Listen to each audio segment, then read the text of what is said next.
Messieurs, dames, bonsoir et ravi de vous retrouver à travers cette édition d'information consacrée à la rétroactualité de la semaine. Cela dit, le président de la République, Issoufou Mahamadou, a effectué lundi dernier une visite sur les sites inondés du 5e arrondissement communal de la ville de Niamey. Il était à cette occasion accompagné du gouverneur de la région de Niamey et du président de la délégation spéciale de la ville de Niamey, Ralia Sami Ibrahim Kantama. Suite aux fortes pluies enregistrées depuis le début de ce mois d'août 2020, les eaux du fleuve du Niger continuent de déborder et d'abandonner leurs lits. Les riverains sont envahis et les dégâts enregistrés sont importants, d'où toute la nécessité du déplacement du président de la République sur les lieux afin de soutenir les populations sinistrées. Ces pluies ont provoqué également des inondations avec des pertes en vie humaine, avec des blessés, des dégâts matériels, notamment, on vient de le voir, des rizières inondées et ailleurs, c'est des champs qui ont été inondés. Et si je prends le cas aussi particulier de la ville de Niamey, il a été enregistré près de 5000 maisons effondrées et près de 31 000 sinistrés. Le gouvernement a réagi très vite. Le gouvernement suit quotidiennement la situation et il a déclenché le mécanisme de soutien aux populations victimes de ces inondations. Le gouvernement ne se contente pas seulement de réagir, de gérer.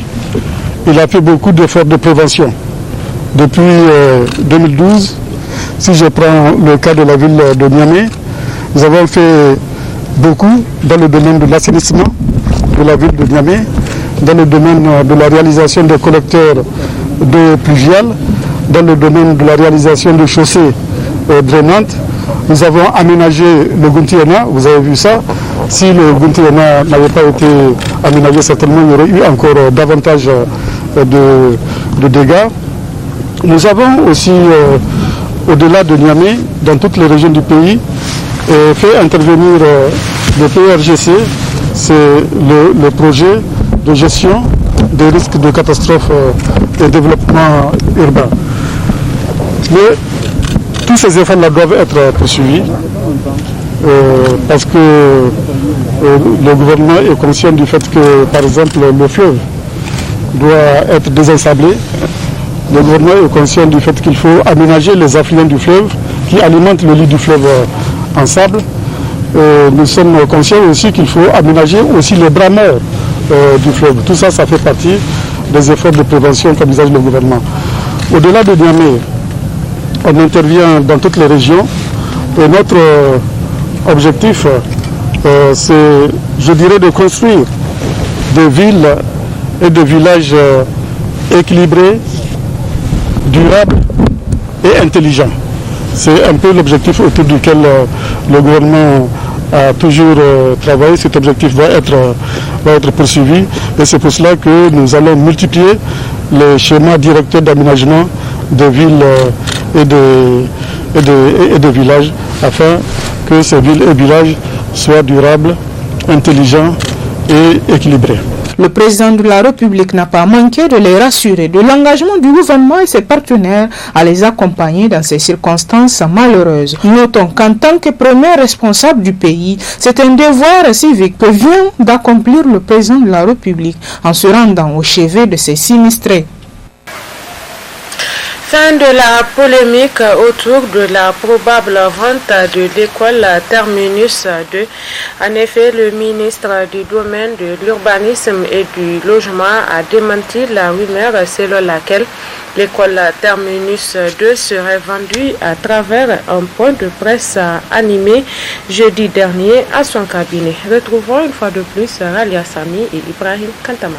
L'école Terminus 2 n'a pas été vendue comme le soutenaient ça et là certaines supputations. À travers cette présente sortie médiatique, c'est un démenti formel que le ministre des Domaines entend apporter face à cette rumeur qui alimente les débats ces derniers temps. C'est donc, selon le ministre, une aberration que de vendre cette école qui appartient au domaine public de l'État. Il nous est interdit par la loi, par les textes réglementaires, il nous est interdit de le vendre.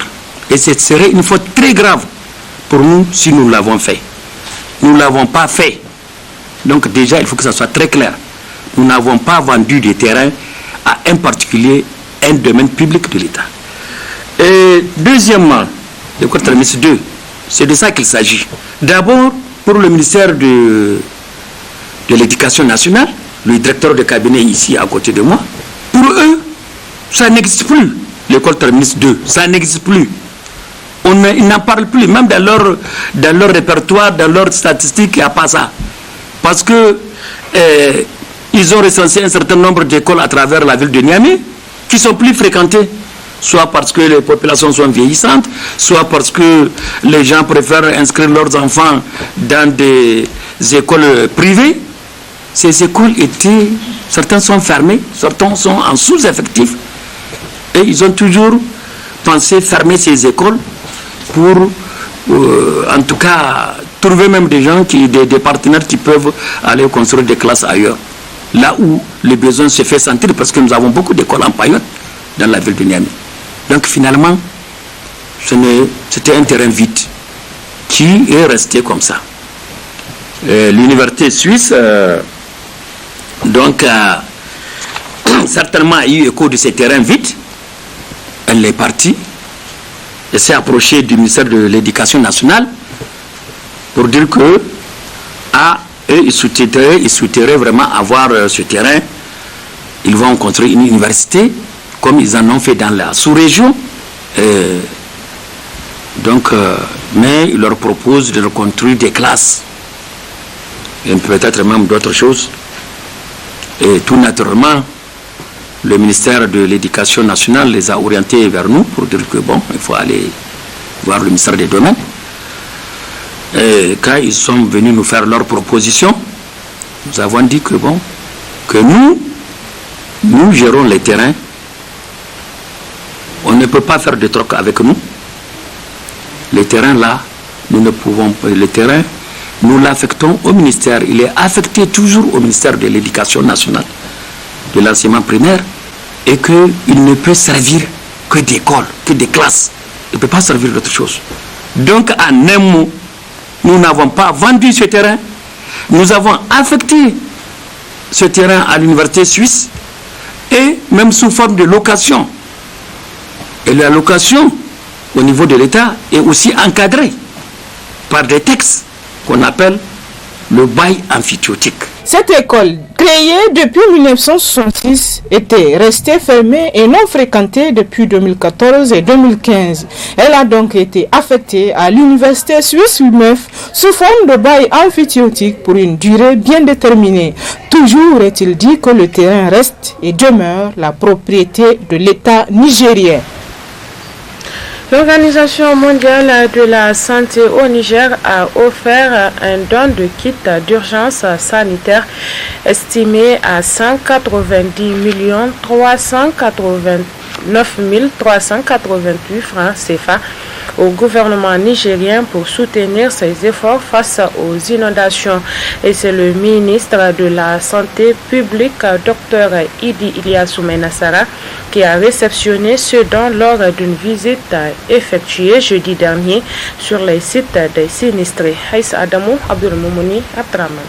Cette visite du ministre de la Santé publique sur les sites d'accueil des sinistrés des inondations de Gabogora, Kirkisoy et l'aéroport s'inscrit dans le cadre de la sensibilisation de ces sinistrés sur la gratuité des soins et l'assainissement. À l'occasion de cette visite, l'Organisation mondiale de la santé OMS a fait un don de kits d'urgence sanitaire au ministère de la Santé publique pour soutenir les efforts du gouvernement face aux inondations. Le Niger fait face à des inondations qui entraînent de graves conséquences pour la vie des populations et de leurs moyens de subsistance, en particulier les plus pauvres, y compris l'exposition aux maladies à potentiel épidémique. C'est donc avec un immense plaisir d'accompagner le Niger à faire face à cette urgence que l'Organisation mondiale de la santé met aujourd'hui à la disposition du ministère de la Santé publique un lot de médicaments et matériels médicaux destinés à répondre aux besoins sanitaires d'urgence, y compris les maladies diarrhéiques et le paludisme, d'une valeur totale estimée à 190 399 388 francs. Ce lot de médicaments et de matériels médicaux est composé de 56 modules de médicaments basiques, 156 modules de matériels médicaux renouvelables basiques, 36 modules malaria, 76 modules de médicaments supplémentaires et 3 modules de malnutrition sévère aiguë basique. Cette urgence ne nous fait pas oublier le contexte de la pandémie Covid. C'est pourquoi nous avons aussi le plaisir d'accompagner le Niger dans la gestion des cas en octroyant 38 concentrateurs d'oxygène et des équipements de protection individuelle ainsi que 152 thermoflash. L'Organisation mondiale de la santé OMS vient de manifester une fois de plus son engagement à accompagner le gouvernement du Niger dans ses efforts pour répondre aux urgences sanitaires auxquelles il est confronté. Le Niger fait face depuis plusieurs mois à la pandémie du Covid-19, dont sa gestion nécessite entre autres la mobilisation d'importantes ressources, dont les médicaments, les équipements médicaux, pour une meilleure prise en charge des cas. À cet effet, l'État et les partenaires techniques se sont mobilisés pour apporter leur appui pour prévenir les cas et sauver des vies. Aussi, depuis le mois d'août, le Niger fait face à la gestion d'une autre urgence que constituent les inondations ayant entraîné plusieurs dégâts matériels et des pertes en vies humaines. Pour y faire face, un plan intégré est en cours de préparation dans lequel la prise en charge sanitaire constitue un axe principal. Je voudrais ainsi exprimer toute ma reconnaissance à l'OMS et aux autres partenaires pour les appuis multiples, multiformes et continus qu'ils ne cessent de nous apporter pour l'amélioration de la santé de notre population. Ces gestes interviennent dans un contexte marqué par la gestion de la Covid-19 et celle des inondations qui concernent toutes les régions du pays. Ce don destiné aux régions sanitaires témoigne de la qualité des relations qui lient le Niger à cette institution.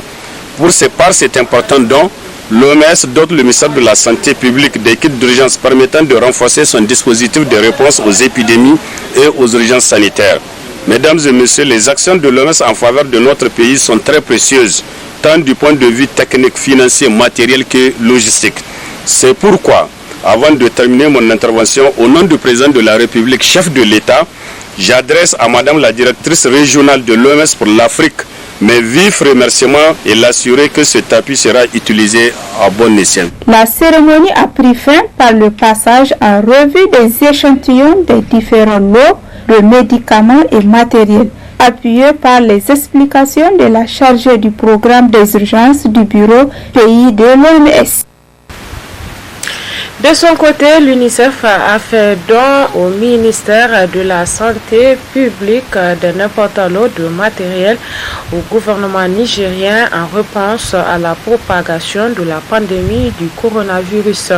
La cérémonie s'est donc déroulée dans les locaux de la direction de l'hygiène publique et de l'éducation pour la santé en présence de nos reporters Haïssa Adamou et Ibrahim Kaltama.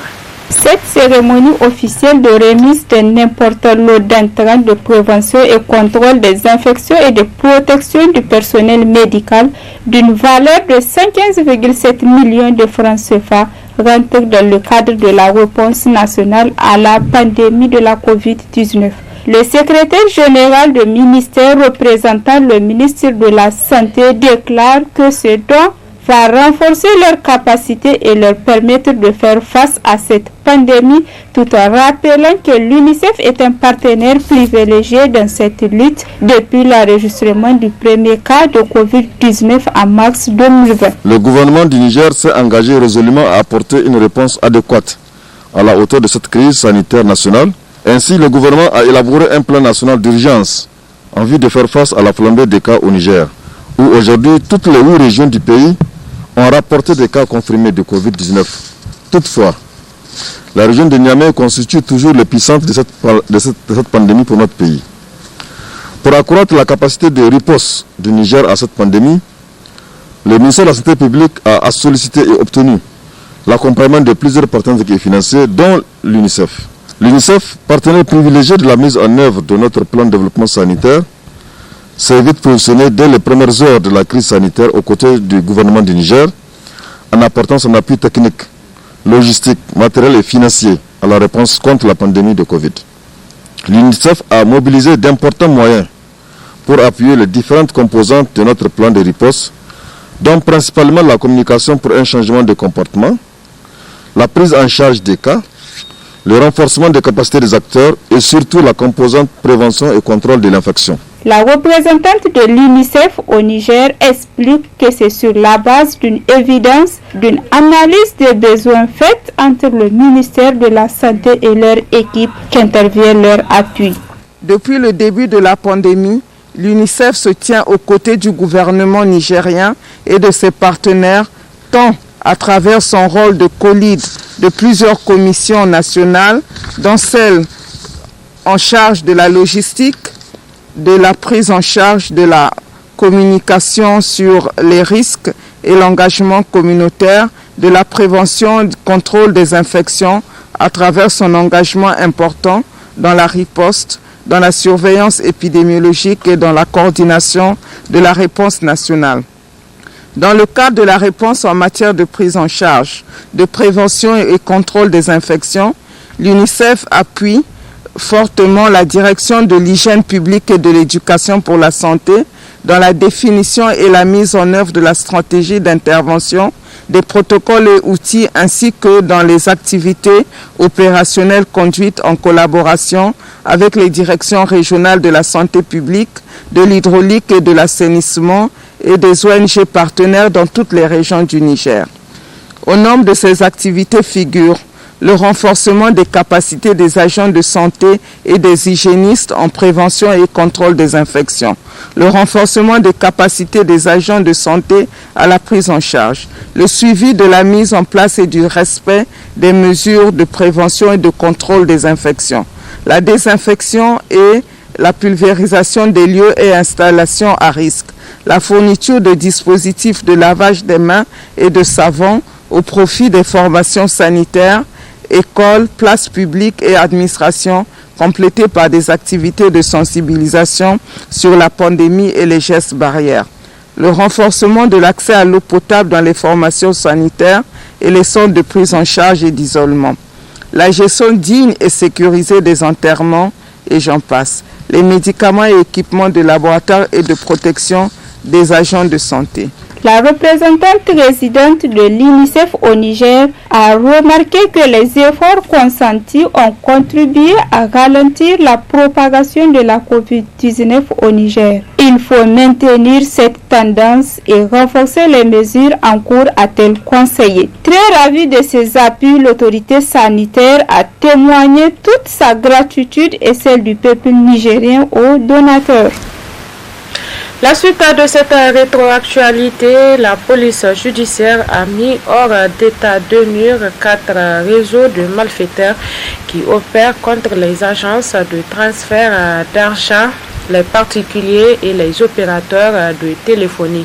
Les 4 réseaux démantelés ont donc été présentés jeudi dernier à la presse en présence de nos reporters Ralia Sami et Ibrahim Kantama.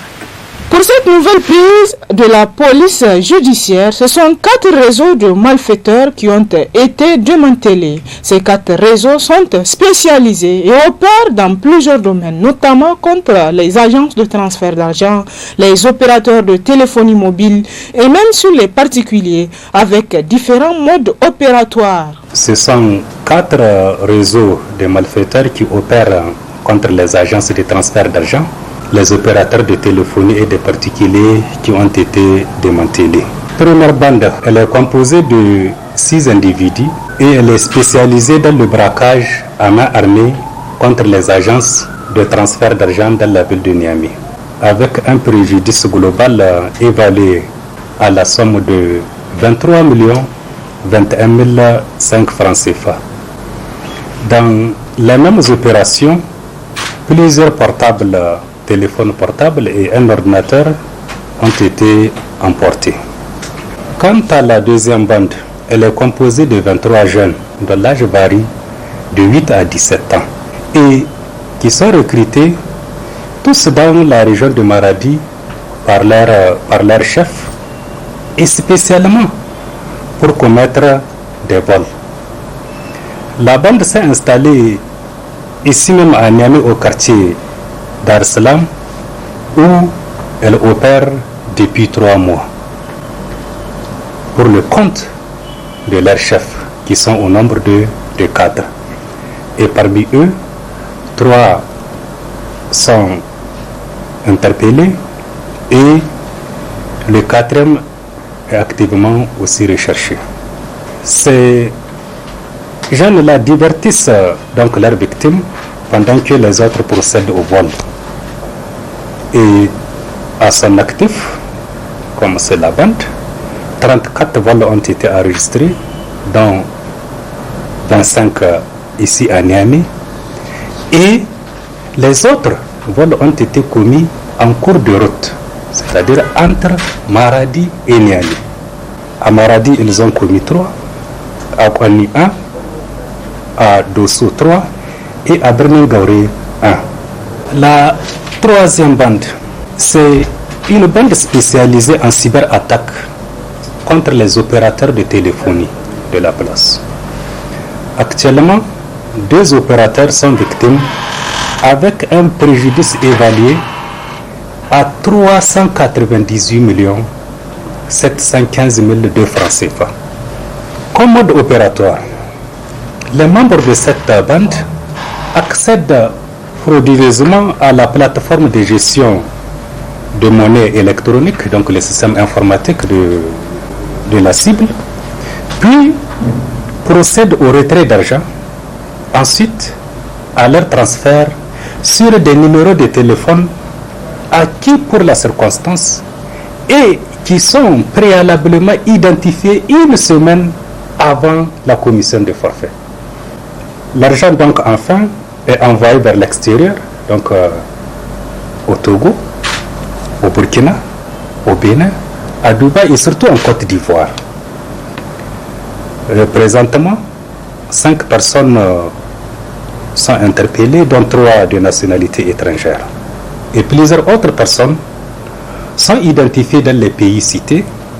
Quant à la 4e bande, elle s'attaque généralement à des personnes bien aisées et son mode opératoire consiste à se renseigner d'abord sur ces victimes qui sont toujours des personnes économiquement connues, puis les appelle téléphoniquement avec des numéros locaux et étrangers pour leur proposer un marché d'acquisition des produits tels que l'huile, la sève ou les graines de moringa, du piment bio ou de l'aloe vera pour le compte des laboratoires en France. Enfin, il est indiqué à la victime un fournisseur qui appartient à la même bande. Actuellement, une personne de nationalité étrangère, donc malienne, est interpellée. Les autres personnes utilisant des numéros de France, de la France donc, du Bénin et du Burkina Faso, sont activement recherchés. De nouveaux modes de criminalité prennent de plus en plus forme dans notre pays. La police rappelle ainsi les populations à plus de vigilance dans leurs activités quotidiennes et à plus de collaboration avec elles. C'est dans le cadre d'initier les jeunes à la recherche de l'emploi que l'Agence nationale pour la promotion de l'emploi ANPE les a conviés à un déjeuner de presse à l'occasion du lancement du projet Soutenir la jeunesse avec des centres de conseil en emploi efficients et efficaces au Niger. Zainab Gagara, précision. Établissement public à caractère social, l'Agence nationale pour la promotion de l'emploi ANPE initie les jeunes diplômés et analphabètes à la recherche de l'emploi et fait un programme d'aide à l'insertion des jeunes à la création de l'entreprise. C'est en ce sens que l'Agence nationale pour la promotion de l'emploi, en partenariat avec l'OIM et les différents entrepreneurs, organise ces déjeuners de presse. Le programme dont il s'agit comporte 3 dimensions, à savoir le contrat de stage d'initiation à la vie professionnelle, le contrat de reconversion professionnelle et le programme d'aide à la création d'entreprises. Le nombre important de jeunes diplômés qui viennent chaque année sur le marché du travail sans perspective à court et moyen terme, vu que les offres d'emploi sont nettement inférieures aux demandes d'emploi, interpelle tous les acteurs à la réflexion et à l'action pour trouver des mesures appropriées pour y faire face. À titre d'illustration, en 2019, on a enregistré 52 821 demandeurs d'emploi contre 17 846 offres. Sur les 52 821 demandeurs d'emploi, 24 000 sont diplômés des universités et des écoles de formation professionnelle et technique. En 2020, au 30 juin, 17 471 demandes d'emploi ont été enregistrées contre 3 000 offres d'emploi. On dénombre dans les demandes d'emploi 9 666 provenant des diplômés des universités et des centres de formation professionnelle et technique. L'Agence nationale pour la promotion de l'emploi, en tant que service public de l'emploi, consciente de ce que ce déséquilibre prononcé est porté de périls sociaux, si l'on y prend garde, a mis en place des programmes d'insertion professionnelle des jeunes, des espaces de conseil avisés en emploi qu'elle exécute ou gère seule ou en collaboration avec les partenaires techniques et financiers. Les groupes cibles visés par cette action sont les jeunes Nigériens âgés d'au moins 35 ans, diplômés ou non, salariés ou indépendants résidant au Niger. L'OIM plutôt a appuyé l'ANPE dans l'acquisition d'un certain nombre d'équipements, notamment des ordinateurs qui sont reliés à Internet, et aussi le renforcement des capacités des personnes, notamment les conseils emploi qui sont chargés de l'animation des espaces. Donc voilà, c'est le lancement de ce partenariat que nous venons de faire aujourd'hui, auquel on avait invité les médias, les entreprises, les jeunes promoteurs d'entreprises et aussi un certain nombre de partenaires qui travaillent avec l'ANPE. Oui, parce que c'est cette année que nous avons signé cette convention de partenariat avec l'OIM et c'est notre première cérémonie. Nous pensons quand même que le projet là va se prolonger et qu'on aura encore d'autres occasions pour venir donner en tout cas les résultats qui sont issus de ce partenariat. Ce déjeuner de presse a été pour l'ANPE une occasion de lancer son projet, soutenir la jeunesse avec des centres de conseil en emploi efficience et efficace au Niger. Un projet qui permettra à l'agence de couvrir un nombre important de jeunes Nigériens qui pourraient désormais bénéficier d'un emploi. Le premier fichier électoral biométrique du Niger est désormais prêt. Il a en effet été remis comme prévu dans le chronogramme de la CENI le 2 septembre dernier au président de la CENI en présence des partenaires techniques et financiers. Ralia Sami, Ibrahim Kantamar. Chose promise, chose tue. Après 2 tentatives vaines de son élaboration, le Niger dispose désormais d'un fichier électoral biométrique. Et conformément au code électoral, ce fichier biométrique a été remis au président de la CENI et cela conformément à la date indiquée dans son chronogramme, d'où l'objet de cette rencontre avec le directeur de l'informatique chargé de l'élaboration de ce fichier. Ce dernier n'a pas manqué de rappeler tous les efforts consentis pour l'aboutissement de ce projet. Monsieur le Président, nonobstant toutes les difficultés sécuritaires, sanitaires, nous allons procéder à la remise du premier fichier électoral biométrique du Niger. Avant cette remise, permettez-moi de rappeler les principaux jalons qui nous ont permis d'obtenir ces résultats. Je commencerai par citer l'élaboration de l'avis à manifestation d'intérêt pour le recrutement d'un opérateur technique, l'élaboration du fichier d'appel d'offres, le processus de sélection et de recrutement de plus de 7000 agents d'enrôlement, l'élaboration de toutes les spécifications techniques, l'élaboration et la mise en œuvre du plan de déploiement, l'édition des listes électorales provisoires et la prise en compte de corrections issues de la gestion du contentieux. À ce jour, le fichier électoral biométrique se présente ainsi qu'il suit. Je vais donner les totaux. Nous avons un total de CEV de 19 322. Un total en termes de bureaux de vote de 25 977. Total de citoyens ou d'électeurs enrôlés sur le fichier 7 446 556. Donc 4 93 291 femmes, soit 55% du total de la population enrôlée. Donc 3 353 265 hommes, autant pour moi, soit 45%.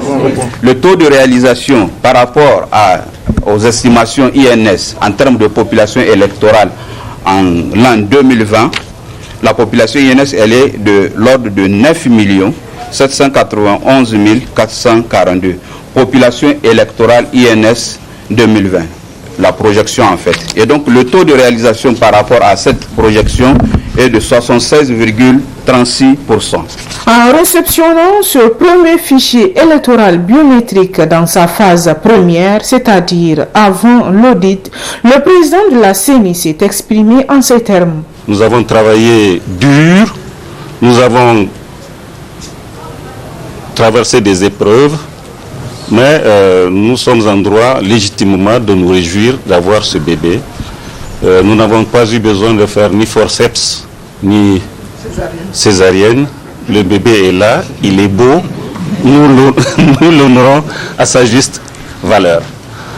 Je voudrais dire que des gens ont donné leur vie pour que ce fichier soit, il est, qu'ils soient remerciés et que leur mémoire soit honorée et associée à ce fichier. Les amis militaires, les amis civils, les autorités administratives et locales, les chauffeurs, les plantons, les porteurs de toutes sortes de choses qui ont contribué dans le territoire national sur 1 787 000 km². Nous sommes fiers d'avoir trouvé ce fichier. Nous sommes honorés de l'avoir eu. C'est donc, comme l'a dit le président de la CENI, sans forceps ni césarienne que le bébé est né. Même si du reste, le chemin à parcourir est encore long. Mais le président de la CENI et toute son équipe restent engagés à accomplir avec abnégation cette tâche si lourde et inédite dans l'histoire de notre pays. À Zender, le président de la délégation CDS Zender, Amadou Rufai, a réagi après la disparition de Aboubakar Madougou, président national du CDS Rahama. Suivez-le. Nous avons le regret d'annoncer à l'opinion nationale, même internationale, la disparition tragique de notre président, le camarade Aboubakar Madougou, qui, de son vivant, était le président national du CDS Rahama. À titre de rappel, nous avons désigné le camarade Aboubakar Madougou président de la CDS depuis 2018 à la suite d'un congrès extraordinaire qui, après une plainte de l'autre côté, le congrès a été annulé. Et nous avons repris notre congrès en 2019 à travers lequel le camarade Aboubakar Madougou a été désigné président national du parti CDS Rahama. Et ce congrès a été validé par le ministère de l'Intérieur. Et ce qui a mis terme en tout cas aux zizanies qui avaient à l'interne du CDS pendant une décennie. Tout ce que Dieu fait, moi je pense que c'est bon, parce que nous devons accepter et prendre de deux mains, parce que pour nous, toute vie goûtera à la mort. Donc Maître Madougou est parti, mais Maître Madougou reste avec nous. parce que ce qu'il a eu à poser comme acte au sein du parti CDS Rahama sera gardé par les militants de la CDS pendant en tout cas plusieurs années, puisqu'il est le président qui a mis fin vraiment à la crise interne du CDS Rahama, qui a duré en tout cas une décennie. Ce que nous tenons à dire ici à l'ensemble des militantes du CDS Rahama, c'est que nous devons nous armer du courage et prier pour que le Tout-Puissant Allah l'accueille dans son paradis éternel et que vraiment son âme repose en paix. C'est tout ce que nous allons dire vraiment, parce qu'après la mort de quelqu'un, il ne sert à rien de bavarder, c'est de prier pour la personne. Voilà, merci.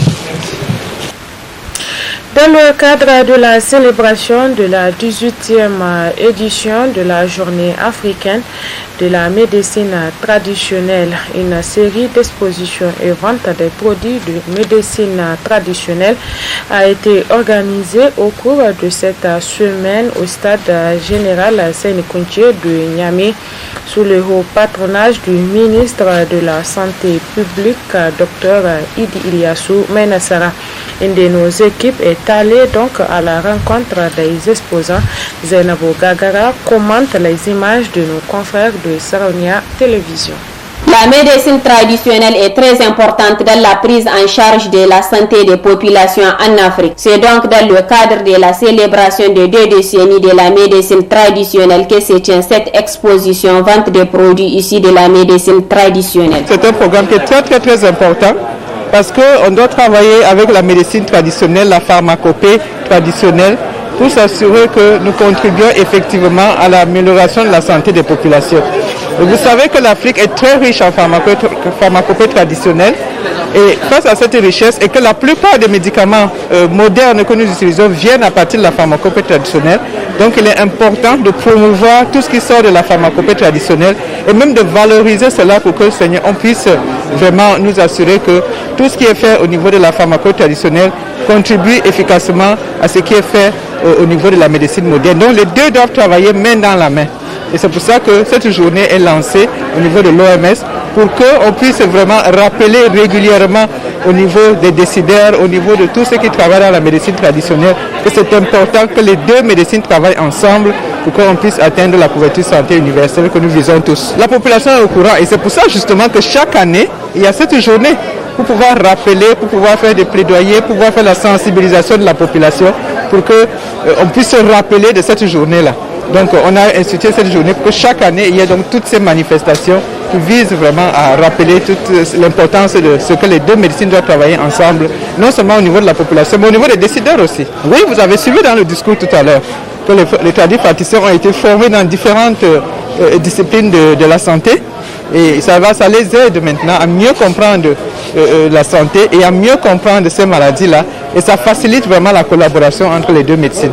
La médecine traditionnelle est la somme de toutes les connaissances, compétences et pratiques, reposant sur les théories, croyances, expériences propres à différentes cultures et qui sont utilisées dans la préservation de la santé ainsi que la prévention. Notons que cette exposition vente des produits de la médecine traditionnelle se poursuit du 2 au 11 septembre 2020.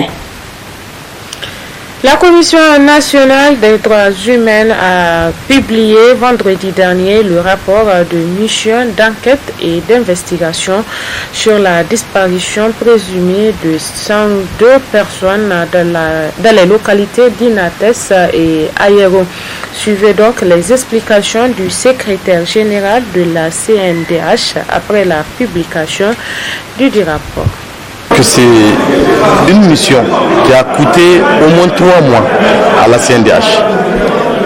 3 mois d'intenses travaux, 3 mois de risques que nous avons eu à prendre. À l'issue de ça, nous avons fait un travail exceptionnel, teinté de beaucoup de scientificité. Et aujourd'hui, le travail est là.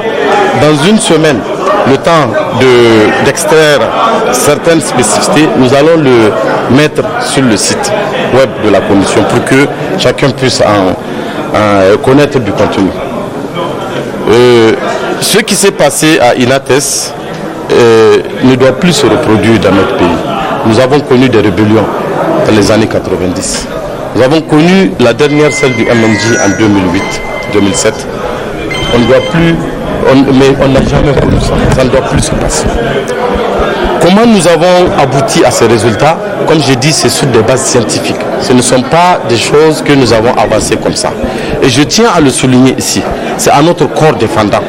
Parce que l'état de droit exige que nous fassions preuve de courage et de vérité. Et ce n'est pas l'ensemble. Notre armée, elle est républicaine. Je tiens à le souligner. Ce n'est pas l'ensemble des corps constitués de l'armée qui a fait ça. C'est quelques groupuscules. Et donc, on ne peut pas extrapoler pour dire ici que notre armée est mauvaise. Notre armée est très bonne. Elle est l'une des meilleures de la sous-région. Elle a fait preuve de professionnalisme. Donc, on ne peut pas aujourd'hui extrapoler pour salir notre armée. Par contre, ceux qui ont fait ça doivent répondre de leurs actes devant la loi, conformément au texte en vigueur. Et nous avons fait notre partition, nous avons joué notre partition. Il appartient maintenant à l'autorité judiciaire de faire son travail, de faire la sienne. J'ai parlé de la partition. Nous avons été informés de ce que le ministère de la Défense a déjà donné une suite judiciaire à l'affaire. Alors nous reculons parce qu'il ne peut pas y avoir de dédoublement fonctionnel. La Commission nationale des droits humains n'est pas une juridiction, loin s'en faut. Elle est une autorité administrative indépendante. Elle a fait son travail. Maintenant, elle se retire. Elle croise les bras comme tout le reste des Nigériens pour voir ce que la justice va faire. La rentrée universitaire est prévue pour demain, lundi 7 septembre 2020, mais à quelques heures de cette rentrée déjà, les étudiants menacent de la boycotter à moins d'une satisfaction de certaines de leurs revendications. Reportage Zainab Gagara, Ibrahim Kantama. En prélude à la rentrée universitaire prévue pour ce 7 septembre 2020, les étudiants nigériens s'y préparent activement. Même si dans une déclaration rendue publique hier par le comité exécutif de l'UNUN, ils envisagent de boycotter cette rentrée, si toutefois certaines de leurs conditions posées ne sont pas réunies. Le comité exécutif de l'UNUN interpelle le gouvernement quant aux conditions de vie et d'études cauchemardesques dans lesquelles végètent les scolaires nigériens en général et les étudiants de l'UAM en particulier. C'est pour cela que nous exigeons la reprise et l'achèvement sans délai des chantiers d'infrastructures en cours. Exigeons la mise en stage immédiate de nos camarades du département mine et pétrole de la faculté des sciences et techniques. Exigeons la construction d'un amphithéâtre d'au moins 1500 places à la flèche, sans quoi la rentrée académique de l'année 2020-2021 sera impossible au niveau de cette faculté. Exigeons l'équipement de l'amphi 1000 places de la faculté des sciences et techniques. Exigeons le recrutement des enseignants, chercheurs et PAT pour le bon fonctionnement des différentes facultés. Exigeons une meilleure planification et un suivi rigoureux des calendriers académiques par les autorités académiques en vue de la résorption du retard et la normalisation des années académiques à l'UAM. Sur le plan social, exigeons une très bonne organisation du transport de nos camarades pour leur retour des grandes vacances. Exigeons le lancement des travaux de construction des bâtiments d'hébergement afin de décongestionner la cité universitaire. Demandons la construction d'un nouveau restaurant et un marché moderne à l'UAM. Exigeons le traitement dans un bref délai des dossiers de l'aide sociale et sans critère aucun, ainsi que le paiement de la deuxième, troisième tranche de la bourse qui accumule un arriéré d'au moins 5 mois, sans oublier le paiement immédiat de la bourse ministérielle de nos camarades de l'ENS. L'Union des étudiants nigériens UNUN donne un délai de 2 semaines au gouvernement pour la satisfaction de leurs revendications, auquel cas la rentrée sera perturbée. Nous bouclons cette rétroactualité de la semaine avec la revue de presse hebdomadaire. Comme chaque semaine, Ralia Sami a parcouru pour nous les journaux parus au cours de cette semaine. Très bonne réception et bon début de semaine. Au modèle Faloumana, Omar Noma vient de déjouer un autre complot. S'exclame en gros dans ses titres le journal L'Expression. Le parti au cheval ailé de modèle Faloumana, décidément, est loin d'enterrer la hache de guerre entre les différents protagonistes, à savoir le président par intérim Omar Noma et une minorité de rebelles déjà suspendus des instances du parti, nous apprend dans sa parution le journal. Après la décision de la cour d'appel qui donnait raison au sieur Noma, aujourd'hui l'heure est aux manœuvres sournoises et des coups bas de la part de quelques militants du parti en foulant allègrement cette décision de justice.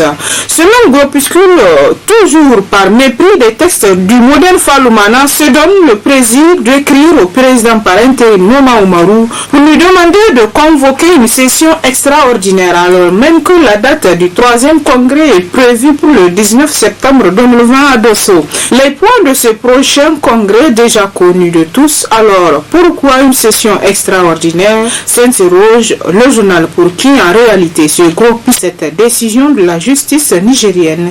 C'est là tout le nœud de ces multiples et incessants complots. La roue de l'histoire rapporte à sa une la crise au sein du MNSD Nassara qui, selon le journal, a atteint son summum. La crise qui secoue le mouvement national pour la société de développement MNSD Nassara est visiblement loin d'être terminée, écrit le journal. Alors que de nombreux militants se félicitaient de la tenue du congrès extraordinaire du 15 août 2020 consacré à l'investiture du secrétaire général du parti, les contestations ne font que prendre de l'ampleur. Dans une lettre en date du 27 août 2020, ces députés dénoncent la malgouvernance du parti caractérisée par l'absence des réunions statutaires, des organes, instances et des structures de participation.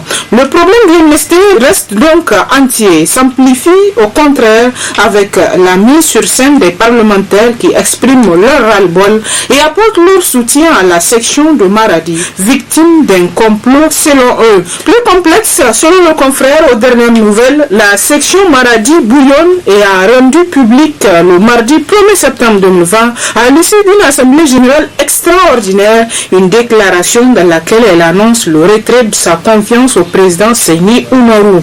Selon les sources bien informées du journal, la section de Zender, Tawa et Tilaberi, respectivement sous les houlettes de Murtala Mahmouda, Abdelraouf Sidi et Ayouba Hassan, emboîteront le pas à la section de Maradi. Ce qui annonce, selon le confrère, le début d'un épisode semblable à celui de 2015 qui a donné naissance au MPR Jamhouria. Ouverture d'une nouvelle page d'incertitude pour le MNSD à quelques mois des échéances électorales de 2020-2021.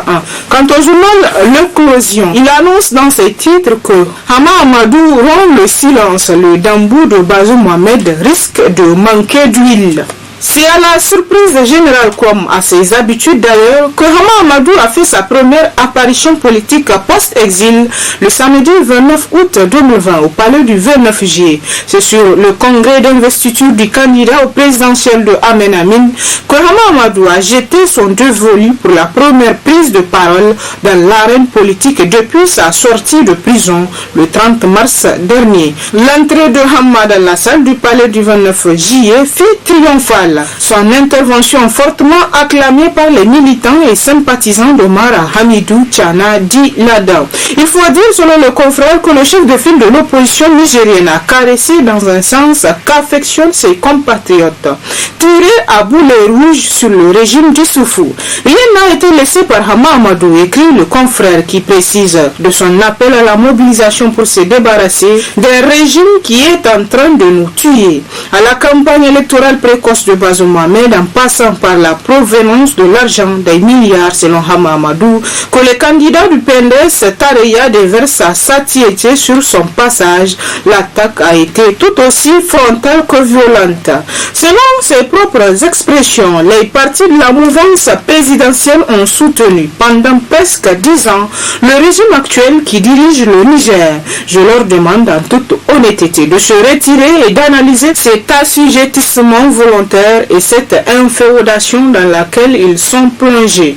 Ils ont perdu même leur identité. Ils ont perdu le droit d'avoir une opinion opinions. Ils ont perdu l'essentiel. Mais ils peuvent retrouver l'essentiel, écrit le confrère, parce qu'aujourd'hui, ils peuvent également se joindre à la bataille pour changer la situation.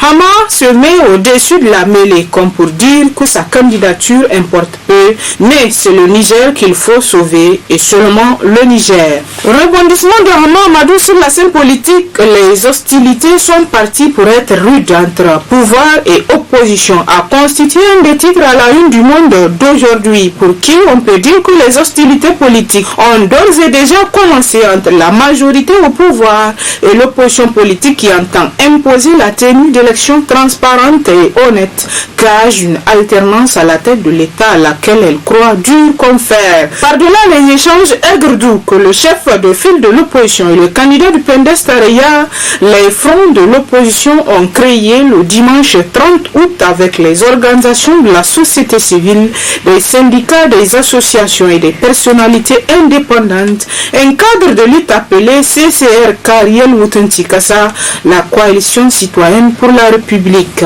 À propos toujours de ce congrès du parti Amen Amen, Hama Amadou refait parler de lui, écrit dans ce titre La roue de l'histoire. La roue de l'histoire qui rapporte que dans tous les cas, la sortie médiatique de Hama Amadou du 29 août 2020 doit lui servir de leçon car elle a produit l'effet contraire de ce qu'il pourrait attendre, même de ses plus proches. Il a franchi le Rubicon, écrit le confrère dans le contexte nigérien. Ses fans, au lieu de s'en réjouir, doivent lui conseiller de prendre sa retraite politique car à entendre les propos qu'il a développés au cours du congrès de Amen Amin, il n'est pas loin de ce qu'il reprochait au président Tanja Mamadou quand, à 70 ans, il réclamait son bonus de 3 ans pour parachever ses chantiers. Quant au journal L'Actualité, il rapporte dans ses colonnes que c'est dans l'honneur et la dignité que le candidat de l'Alliance des mouvements pour l'émergence du Niger Amen Amin, M.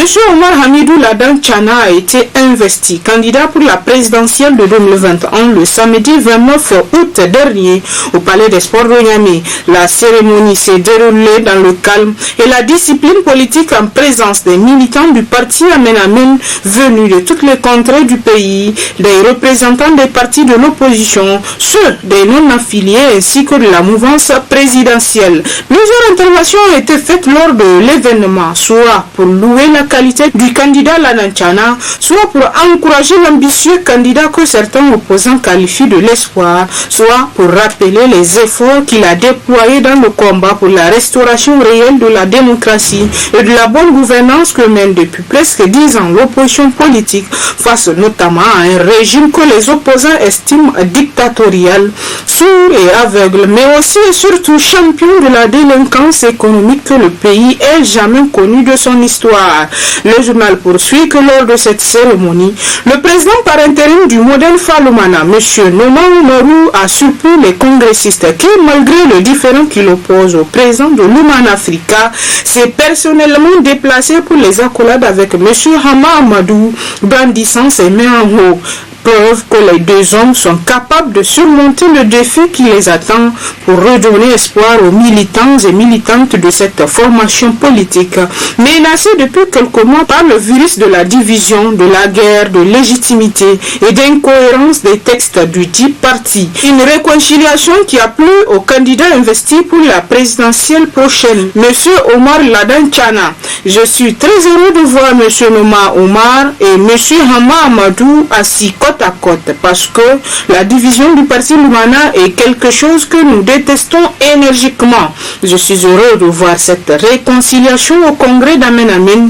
Cela en dit long sur le lien qui nous unit, a martelé selon le confrère Omar Ladan Tchana. Au niveau républicain de rapporter à ce sujet qu'au-delà de cette symbolisation politique, la rencontre d'Amen Amin a servi de tribune pour l'opposition, de chaire politique où les acteurs politiques se sont succédés pour s'exprimer sur la situation du pays ou dire ce qu'ils pensent de l'homme que le parti célébrait. On aurait dit, selon le confrère, que c'est en profitant de ce congrès que l'opposition fait son entrée politique à la veille des élections peu rassurantes, troubles et troublantes. Mais l'un des événements les plus importants de cette messe politique est l'intervention publique du chef de file de l'opposition nigérienne qui sort de plusieurs semaines de confinement et de plusieurs années de persécution politique, attendu aux portes des assises d'Amen Amin par une foule de militantes et militants surexcités tenant à revoir leur leader adulé. On aurait cru, selon le confrère, souvent que le congrès était celui du Modern Faloumana, quand on peut voir le nombre de militants du parti qui se mobilisaient, certes pour honorer l'événement d'un frère, mais aussi d'un allié politique de taille. Puis, en ce qui concerne les élections, l'actualité se demande en gros à sa une dans ses titres, est-il temps pour que le peuple se réveille? L'on sait que pour aller à des élections, il est indispensable de créer des conditions d'un apaisement qui permettent d'éviter d'aller à des situations explosives et ingérables qui peuvent avoir des répercussions dangereuses sur la vie de la nation. Est-il par exemple possible de tenir des élections avec un organe chargé de les organiser qui ne fait pas consensus, divisant profondément la classe politique, se demande le confrère. Comment peut-on vouloir tenir des élections avec des hommes et des femmes qui ne font pas l'unanimité et dont on sait que la presque totalité se dévoue à la cause du parti présidentiel, se demande toujours l'actualité. Et c'est l'essentiel de l'actualité à travers les journaux cette semaine. Très bonne lecture et à la semaine prochaine, Inch'Allah.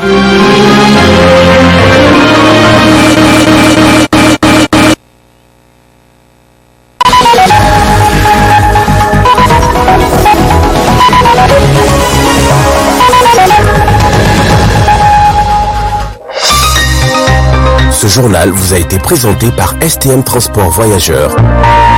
Une nouvelle façon de voyager.